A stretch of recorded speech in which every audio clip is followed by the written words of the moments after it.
Ils sont les premiers à demander réparation pour les biens confisqués à leur famille par le régime castriste. Et c'est avec émotion qu'ils l'annoncent à la presse. Nous pouvons enfin obtenir justice après 60 ans. Auprès de ceux qui ont volé nos biens et qui ont utilisé nos ports pour leur commerce. Ils espéraient juste que ma famille meure et disparaisse. Ces exilés cubains ont déposé plainte devant la justice américaine contre le croisiériste Carnival.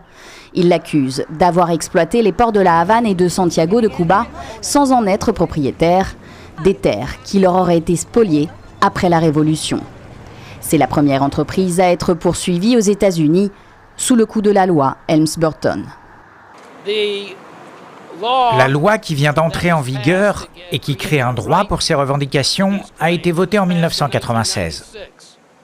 Elle ouvre la voie à des milliers d'actions en justice contre des entreprises étrangères présentes sur l'île.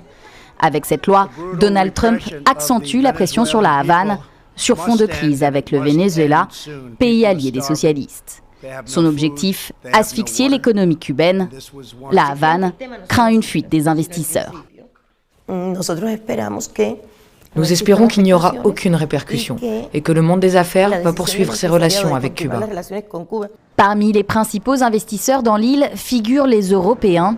Bruxelles a aussitôt réagi. L'application de cette loi serait contraire au droit international, selon la chef de la diplomatie Federica Mogherini, qui a déjà prévu de la contrer.